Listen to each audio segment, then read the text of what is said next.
Agora o que a gente vai fazer, né? A gente vai falar de mercado financeiro. Mercado financeiro, a gente vai começar a falar, né? Desde do mercado monetário, alguns produtos, algumas coisas do mercado monetário, e a gente vai levar isso aí até, né, o mercado de capitais, também falando um pouco do funcionamento do mercado de capitais, né? Tudo muito rápido, mas é suficiente para vocês começarem a entender esse funcionamento do mercado financeiro nacional. Bom, o mercado financeiro, pessoal, ele é composto, na verdade, pelo mercado monetário e pelo mercado de capitais. Então, na verdade, a gente tem um sistema financeiro nacional.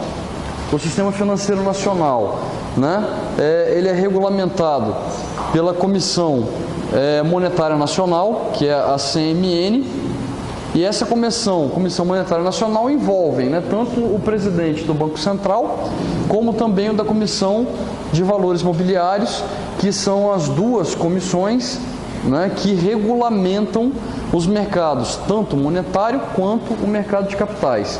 Então, o mercado monetário, Banco Central, mercado de capitais, CVM. Fazem toda a regulamentação, é eles que impõem as regras que vão ser implementadas para esses mercados, eles é que regulamentam e são eles que cobram também, né, a execução das normativas que saem.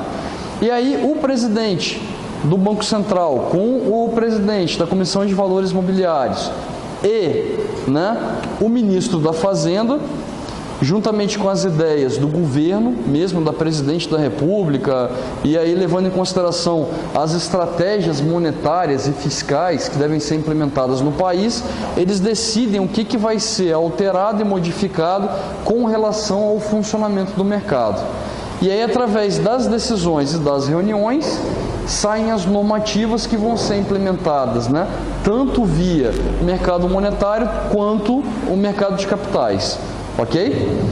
E aí a gente fala um pouco da questão do sistema financeiro nacional nesse funcionamento. Então, alteração de taxa de juros, né, alteração de algum indexador financeiro com relação aos produtos financeiros, e aí tudo que funciona envolvendo o capital, então é decidido através dessa comissão, que é montada no Conselho Monetário Nacional, e as decisões são feitas através dali, ok? Bom, normalmente a gente costuma dizer o seguinte, nesse mercado a gente tem as negociações dos títulos, que ele fala aqui, de curto prazo pelo mercado monetário, e a negociação dos títulos de longo prazo no mercado de capitais. Então, sempre que a gente tem investimentos no mercado monetário, a gente trata esses investimentos como de curto prazo. No mercado de capitais, os investimentos são a longo prazo. Quando eu abrir um pouco cada um, eu vou explicar por que um é curto e por que o outro é a longo prazo, né? Mas o funcionamento basicamente é assim. E aí a gente tem aqui, pessoal, no mercado financeiro, tanto no monetário quanto no de capitais, o lançamento de títulos no mercado. O lançamento desses títulos a gente chama de lançamentos primários, né? E aí a gente lança através do mercado primário. Então, supostamente, o que é um mercado primário? O mercado primário é a colocação de um título inicialmente na empresa para negociação no mercado. Então, sempre que a empresa vai lançar um título, seja ele um título de dívida, né, ou um título de ações, que é parte do poder de decisão da empresa, então ela faz isso no mercado que a gente chama de mercado primário.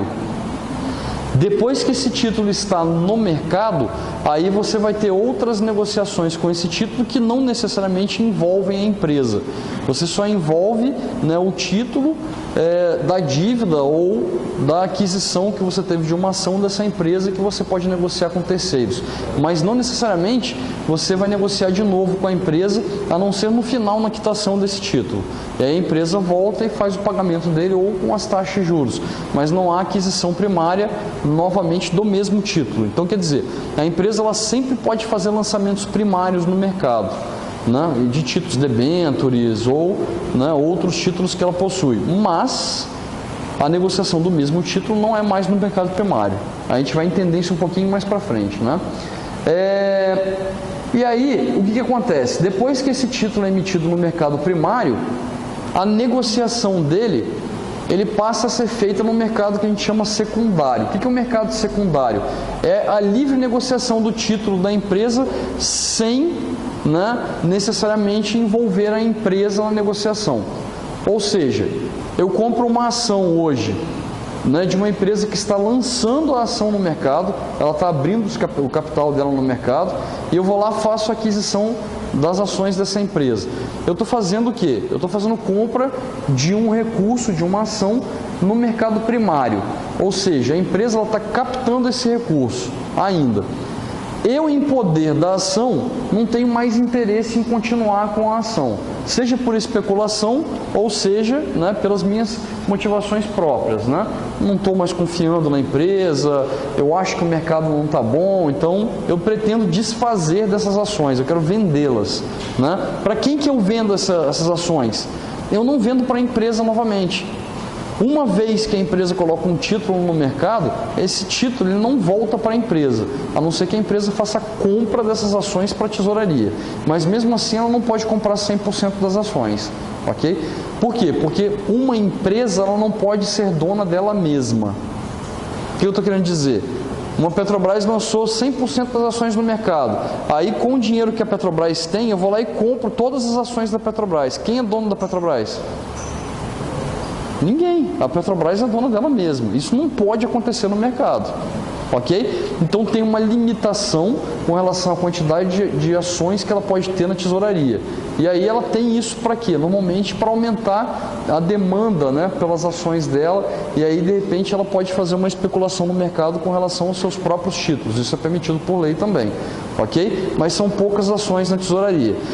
E aí, se você quer vender a sua ação, você tem que achar quem compre a ação.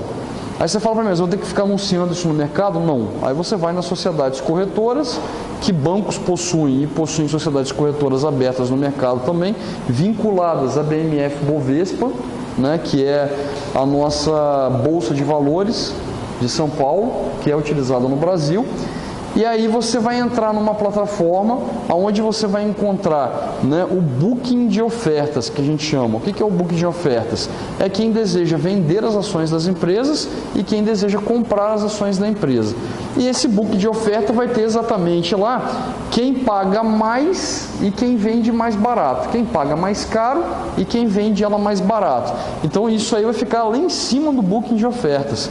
Então aquele que estiver, né, vendendo mais barato e aquele que estiver pagando mais caro, quando eles casarem o valor, aí é fechada a negociação, ok? E isso é feito online. Então quer dizer, as pessoas vão vendendo e vão comprando, né, isso online, até que as negociações elas fechem. E aí na medida que vai fechando a negociação, vai vendendo. Agora percebam, não é a empresa comprando, mas é alguém que comprou a ação da empresa vendendo essa ação para terceiros. Isso a gente chama de mercado secundário. E isso funciona também com títulos de renda fixa, não só com de renda variável. Você compra uma letra do Tesouro Nacional, por exemplo, uma LTF, uma LTN, né, ou uma LFT, que é a letra financeira do Tesouro, são títulos do governo. Também isso é renda fixa. E você pode negociar esse título no mercado também. Você pode vender para terceiros e não necessariamente para o governo. O governo, assim que ele emite um título, ele só devolve o valor pago pelo título no final, no prazo final. Então vocês vão ver que esses tipos de título que o governo emite de dívida, ele nunca compra isso antes. Ele só pega e paga para você de volta, e pega o título de volta no final do prazo. Então esses títulos são assim, vence em 31 de outubro de 2023. Aí tem título lá que vai até 2030, 2040. Ok? De dívida do governo. E o governo ele só vai fazer o quê? Pagar os juros sobre esses títulos. E aí quando chegar lá no final do prazo, ele pega o valor de face. Você comprou ele por 1.000, ele te devolve R$1.000. Então os juros ele vai te pagando no decorrer dos anos. Ele só te devolve o valor de face do título no final, lá naquele prazo final. E aí se você quiser vender ou comprar, o que você tem que fazer? Negociar com terceiros, é o que a gente chama de mercado secundário. E aí existe uma plataforma também do Tesouro Nacional, né? Tesouro Direto Nacional, e é onde você faz lá, você loga e lá você escolhe os títulos e compra e vende os títulos, né, do Tesouro, que são as dívidas do governo. Tudo Tudo isso que eu estou falando para vocês faz parte do mercado primário e mercado secundário. Então a gente chama mercado primário a emissão direta da empresa do título dela de dívida ou de ações no mercado. Isso é uma inserção primária. E aí sempre que há uma venda ou negociação daquele título adquirido com terceiros, a gente fala que isso é mercado secundário. Ok ou dúvidas?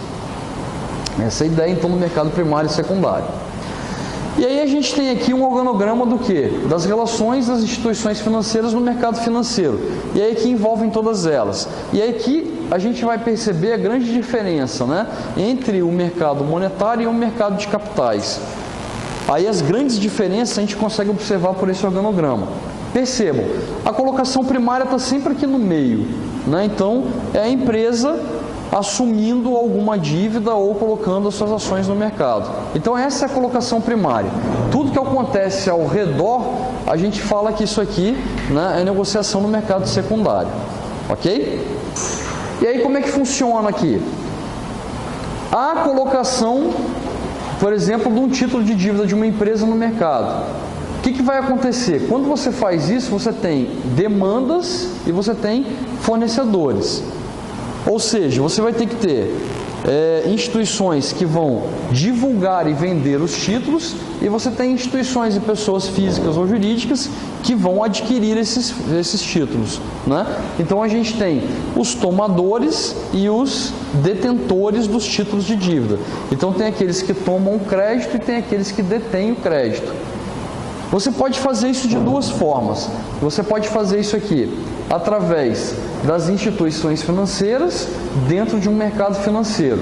Normalmente, as instituições financeiras, a gente fala que são instituições do mercado monetário. Ou seja, a gente tem aqui bancos, a gente tem bancos multimercado, né? A gente tem só bancos de captação de recurso, a gente tem lotéricas, bancos do governo. Então a gente tem várias entidades financeiras e aí que fazem a colocação desses títulos no mercado também. Agora, qual é a grande diferença, por exemplo, de uma instituição financeira, né, dentro do mercado financeiro, para uma empresa, por exemplo, que não é uma instituição financeira propriamente dita, mas que ela é uma corretora, né, de valores mobiliários, de títulos de valores mobiliários? A diferença é a intermediação financeira. Quando a gente fala, né, das instituições financeiras como os bancos, o que eles fazem na negociação de um título? Se a empresa ela vai emitir um título no mercado e ela vai emitir um título através de um banco, normalmente o banco ele vai receber alguma porcentagem da negociação, do negócio, né, em forma de vendas desse produto no mercado, de disposição desses títulos no mercado. Ou seja, vai alguém, por exemplo, do agronegócio colocar lá um título, né, de crédito rural. E aí, o que ele vai fazer? Ele disponibiliza isso para o banco. O banco vai arrumar dentro dos seus clientes quem tem interesse em comprar, né, esses títulos rurais. E aí, se alguém compra, a gente coloca o seguinte, que essa empresa rural, ela precisa necessariamente aqui de 10%, ela paga no máximo 10% de juros sobre o título da quantidade monetária que ela precisa pegar. Então, por exemplo, se ela precisa de 100 mil, 1 milhão de reais, ela fala assim, eu pago 10% ao ano, né, sobre os juros desse título. E o que o banco faz? Como ele é intermediário financeiro, ele vira e fala assim, vira para o cliente e fala, eu tenho aqui um título de uma empresa do agronegócio de 100 mil reais, que ela está precisando captar no mercado, e ela vai pagar 7,5% ou 8% ao ano. Ou seja, né, a diferença dos juros que essa empresa do agronegócio está pagando, né, que aí você tem aí 2,5% ou dependendo até 2%, o banco que vai ganhar na negociação. Ok? Você coloca o dinheiro na poupança, o que acontece? O banco ele te oferece 0,5% ao mês sobre a rentabilidade na poupança. O que o banco faz com o seu dinheiro? Ele empresta lá, por exemplo, a crédito pessoal, ele empresta isso para cheque especial, Ele empresta isso para cartão de crédito, ele empresta, por exemplo, para um financiamento de carros e veículos. Então, ele usa esse dinheiro que está disponível no banco para emprestar esse dinheiro na poupança, para emprestar esse dinheiro para terceiros ou os próprios clientes do banco. E aí, qual é o objetivo? Quando ele vai fazer um financiamento, por exemplo, num crédito pessoal, num CDC, ele vai lá e cobra uma taxa de 3% a 3,5% ao mês. Ele tira 3% e dá meio para a poupança. Ou seja, ele ganha muito mais. Tudo isso que eu estou falando para vocês é intermediação financeira. Então, sempre que você vai para uma instituição financeira e a instituição financeira ela está no mercado monetário, então vai ter intermediação financeira dentro das negociações. Então, quer dizer, o banco ali no meio ele vai ganhar em todas as operações que ele vai realizar. Não existe, né, um banco que não tem intermediação financeira. Qual é a diferença disso para o mercado de capitais? No mercado de capitais não existe intermediação financeira. A negociação ela é feita direto da empresa com o consumidor final ou com o cliente final. Ok? Aí você fala assim, mas pessoal, mas então como é que uma corretora sobrevive? Não tem a taxa de corretagem? Tem, existe a taxa de corretagem. Mas a taxa de corretagem ela é cobrada uma única vez no início da operação realizada. Ou seja, se você vai comprar uma ação ou vai comprar 5.000 ações, ela pode cobrar ou um valor fixo de corretagem ou ela vai seguir a tabela da CVM e vai cobrar uma porcentagem em cima da negociação. Agora percebam, ela vai cobrar esse valor e acabou. Não tem outro valor para ela te cobrar. Então ela te cobra uma corretagem pela utilização dos serviços por ela prestado. Se você puxar o telefone e ligar para alguém na mesa para fazer a operação, você paga pela utilização do serviço. E se você usar a plataforma online, você paga pela utilização da plataforma online. Mas percebam, se a ação, por exemplo, ela custava R$6, ela foi para R$20, na hora que você vai fazer a venda das ações, aí ela vai te cobrar uma nova corretagem. Ou ela é fixa ou ela é variável de acordo com a tabela. Mas a corretora ela não ganha nada em cima do seu ganho. Ela não vai levar uma porcentagem dessa diferença dos R$14 ganho no valor da ação. Essa diferença é toda sua. Você ganhou nessa operação. A única coisa que você vai ter que fazer é pagar um imposto para o governo sobre o ganho de capital. Então, na declaração de imposto de renda, você vai pagar o ganho. Quando a gente entrar na parte de tributações no final, eu explico para vocês como é que funciona a parte de tributação com relação às operações, inclusive no mercado de capitais, né? Mas o que a gente entende aqui é exatamente isso. No mercado monetário, há intermediação financeira e sempre as instituições financeiras elas vão ganhar em cima das operações realizadas, uma porcentagem disso.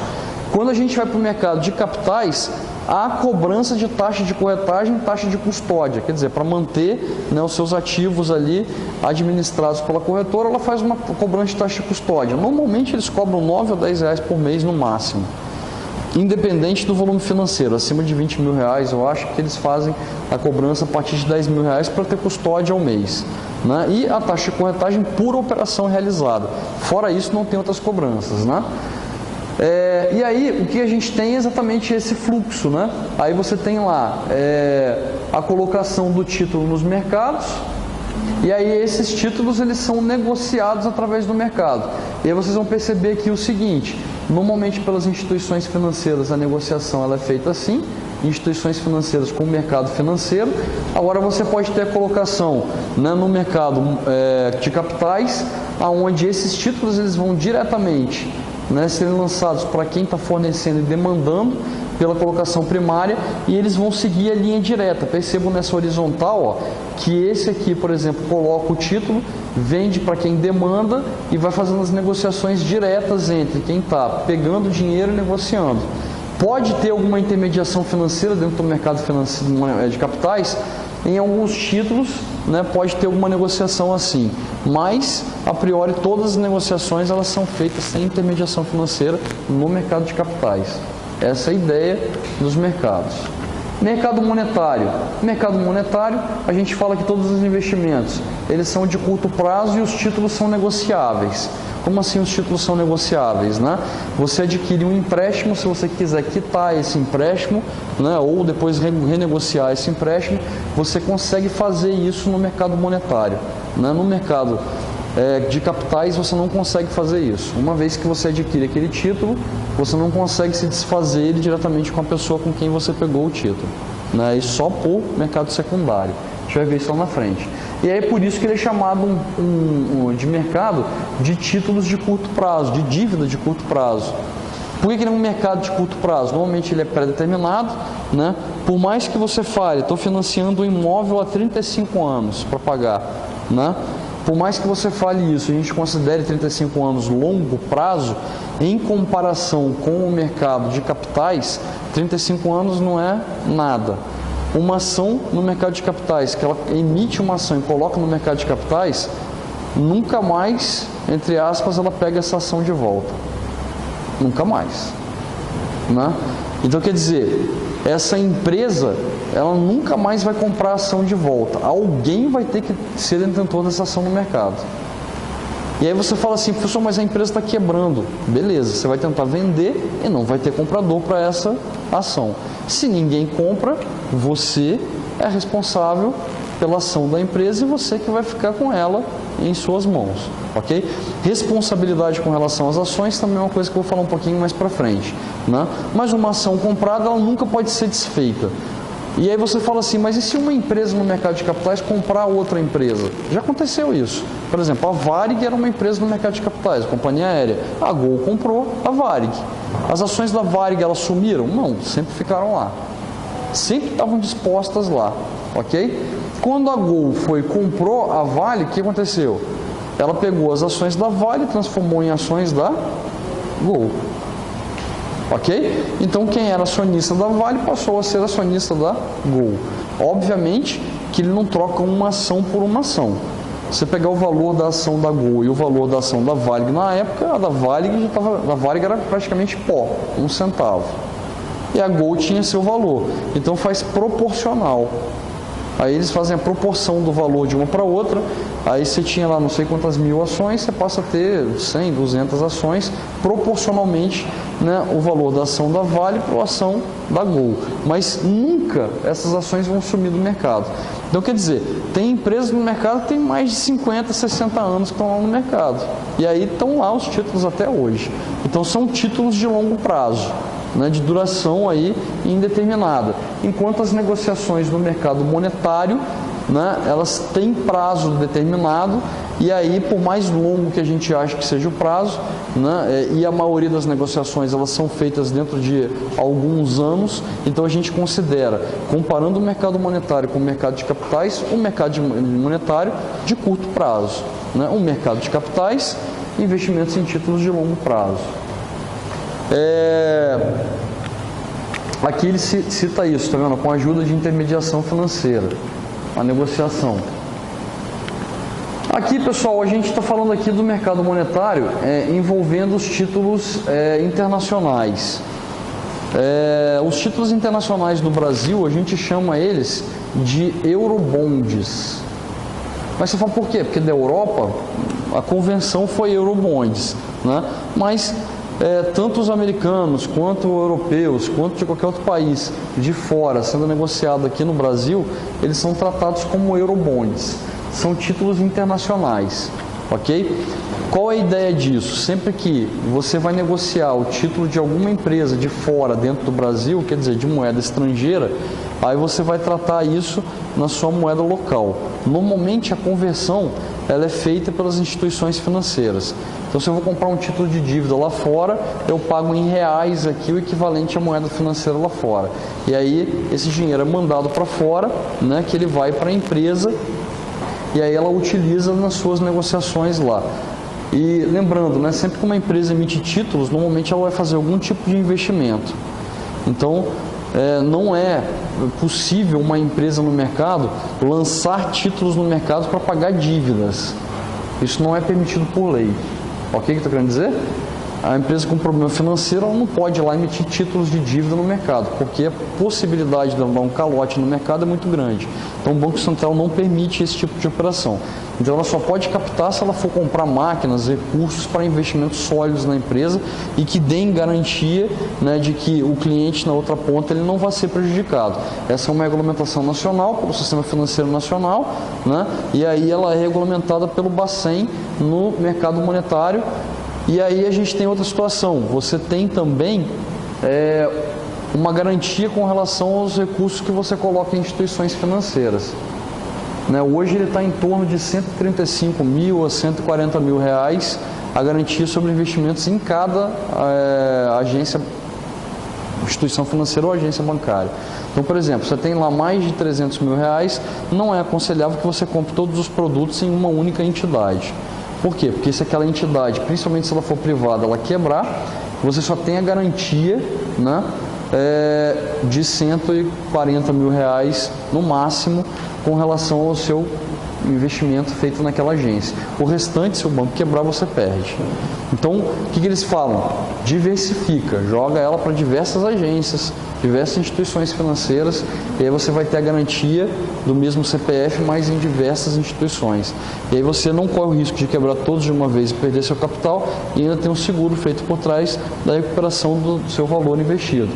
E aí, as Eurobonds, elas são títulos, né, de dívida de empresas de fora do país, e aí elas estão oferecendo esses títulos aqui dentro.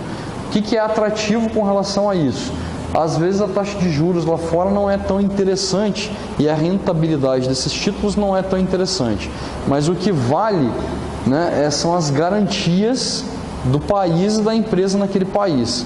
Então, por exemplo, você pega um país em recessão, a garantia que você tem para receber a sua grana de volta, ela já é, né, muito complicada de ser realizada. E aí o que eles fazem, né? Vocês têm as agências regulamentadoras, agências de classificação de risco, né, que elas fazem o que a gente chama de rating, que é a classificação de risco, que é a Moody's, a Standard & Poor's e a Fitch. Se vocês olharem no mercado, principalmente na televisão passa isso muito, eles falam assim, o governo brasileiro, pela Moody's, pela Fitch, caiu da classificação de AAA para BBzinho, por exemplo, né? Aí eles têm diversas classificações diferentes, inclusive com mais e menos também. E aí o que significa essa classificação? É a acreditação, né, que os investidores devem ter com um país com relação à probabilidade, à segurança, né, do investimento que você faz naquele país ou naquela empresa. Então você vai ter classificação para o país, para o governo, e para as empresas também você tem a classificação de risco. E aí o importante de você entender isso é o seguinte, um país com baixa classificação, por exemplo, a gente caiu para B, quer dizer, somos países arriscados. Se o cara vier arriscar, investir aqui no Brasil, ele já tem ciência de que há possibilidades de ele tomar calote com relação aos títulos que ele está comprando aqui dentro. Então são as classificações. Os investimentos lá fora, por exemplo, em outras moedas, dependendo do país que você vai investir, você pode ter menos risco e mais segurança. Aí, obviamente, a relação risco e retorno, né, ela é dosada com relação a esses investimentos. Quanto mais sólido um país é, né, e organizado financeiramente, então menor é o que? A taxa de juros desse país e a probabilidade de crise muito reduzida. Então paga-se menos juros, mas a segurança que você vai ter com relação ao seu capital investido lá é muito maior do que um país onde o risco é elevado, né? Igual o Brasil hoje está num risco elevado. Então, para aqueles que são conservadores com relação ao investimento, vão para o mercado internacional comprar as ações, os títulos de dívida lá fora. É possível? É. Né? Em todos os países você tem agência de todos os bancos. Aqui no Brasil você acha um Bank of Boston, um Bank of Frankfurt, né, da Alemanha. Você vai achar os vários bancos internacionais aqui no Brasil. Possivelmente nas grandes capitais. Em São Paulo você vai achar com maior volume esses bancos. Bank of America, né? Vários bancos. Agora, por exemplo, aqui em Vitória tinha um Bank of America ali na Beira-Mar, mas acabou indo embora dali. Mas tinha um Bank of America aqui, tinha um Bank of Boston também, né? E há muitos anos atrás até um Bank of Swiss. há muito tempo atrás. Tinha aqui em Vitória, mas eles foram se fechando pelo volume de negociações, não acabou não sendo tão interessante manter as agências aqui. Então você vai nos grandes centros do Rio, São Paulo, né? Ou de repente até no Paraná, em Curitiba, você vai encontrar esses tipos de agência lá para essas negociações. Agora, se você quer fazer isso aqui daqui, não consegue em São Paulo e outro local, você consegue fazer também o seu cadastramento em agências corretoras, né, inclusive internacionais lá fora mesmo. Né, tirando cópia do seu visto, dos seus documentos, comprovando sua residência, eles abrem a conta para vocês nessas corretoras e você consegue fazer investimentos lá fora. Hoje, a gente tem corretoras que já têm filiais lá fora também. Né? Então você pega, por exemplo, a Ágora, né? Você pega a própria como é que é? A XP, que tem aqui em Vitória, eles já têm, por exemplo, escritórios em Miami. Aí se você quiser comprar ações lá fora, eles conseguem abrir para você, investir nas ações lá de fora e fazer negociações, inclusive na Bolsa dos Estados Unidos, a Bolsa de Nova York e na Nasdaq. Então, quer dizer, nada impede que você faça isso através daqui de Vitória também, né? Mercado de capitais, falando dele um pouquinho agora, é um mercado de longo prazo, e aí a gente tem as seguintes situações aqui, né? A gente trabalha com ações no mercado de capitais também. O que são ações? Ações é a representação da menor parte monetária de uma empresa. Uma ação significa dizer a menor parte monetária de uma empresa. Então você vai deter poder sobre aquela empresa como se fosse um dono, né? E aí esse dono no mercado de ações é chamado de acionista. Existem dois tipos de ações no mercado. Existem ações preferenciais e ações ordinárias. Não sei nem se ele está falando das ordinárias aqui, né? As ações preferenciais, elas são ações em que você tem preferência no recebimento dos dividendos. O que são dividendos? São os lucros distribuídos pelas empresas. Mesmo que a empresa tenha lucro, não necessariamente ela vai ter que distribuir todo o lucro. Ela pode fazer alguma reserva, alocação dos lucros ainda, e depois só no final ela faz a distribuição de parte da lucratividade dela para os acionistas. Então, quando vocês chegarem no próximo capítulo que a gente vai tratar dos indicadores financeiros, aí vocês vão ver lá que vai ter o lucro por ação, que é LPA, e não necessariamente todo aquele lucro por ação é distribuído para o acionista, em forma de dividendos. Mas os acionistas preferenciais, eles têm preferências no recebimento do lucro. Por quê? Porque pela legislação brasileira, né, da época, na emissão das ações preferenciais, o acionista preferencial ele não tem responsabilidade legal sobre a empresa, a única responsabilidade que ele tem é sobre a ação, o valor da ação que ele detém. Então, se a empresa vier à falência, o que ele perde é o valor da ação, né? E aí, por ele não ter responsabilidade sobre a empresa, o que eu estou falando é de todos os atos, civis, legais, todas as responsabilidades, ok? Por ele não ter essa responsabilidade, o que acontece com esse acionista? Ele não tem direito a voto. Então, na hora de eleger aquele conselho de administração, o acionista preferencial, ele não pode eleger ninguém para assumir o conselho de administração da empresa. Então ele não toma decisões nenhuma com relação ao futuro da empresa. Ele é apenas uma pessoa que comprou uma ação e está lá investindo o seu dinheiro para participar da lucratividade. É isso que ele está fazendo dentro da empresa. Agora, qual é a situação? Ali por volta de 2007, 2006, 2007, a CVM, através do Ministério da Fazenda, através da Comissão de Valores Mobiliários, que é a CVM, juntamente, né, com as decisões do Conselho Monetário Nacional, eles decidiram que as novas empresas que fossem lançar as suas ações no mercado a partir de 2007, elas não poderiam mais emitir ações preferenciais. Aí por que isso? Porque eles entendem o seguinte: no mundo, o Brasil era o único país que vendia ações preferenciais, em que a pessoa comprava a ação de uma empresa sem responsabilidade sobre ela. Então, quer dizer, ele comprava, especulava, tirava o lucro, mas não tinha responsabilidade se as atividades da empresa eram adequadas ou não, né? E se estavam prejudicando alguém no mercado ou não, tanto socialmente, culturalmente, economicamente. Então eles entenderam o seguinte: quem compra a ação tem que ter responsabilidade sobre a empresa que vai investir. E aí eles pararam, não deixaram mais que as ações preferenciais fossem emitidas. Agora percebam, existem ações preferenciais no mercado? Existe. Pela lei também, essa lei não pode ser retroativa, ou seja, quem tem ações preferenciais não vai ter que migrar para ações ordinárias. Quem detém ações preferenciais continua negociando as ações preferenciais, os seus detentores. O que não pode é as empresas emitirem novas ações preferenciais. Então, elas existem no mercado, tem alto volume de negociação, principalmente nas empresas mais antigas, né? Mas é proibido por lei agora novas emissões de ações preferenciais. Ou seja, todas as empresas que quiserem emitir novas ações no mercado ou empresas que querem entrar no mercado de capitais, elas só poderão emitir ações ordinárias. O que são ações ordinárias? Não tem preferência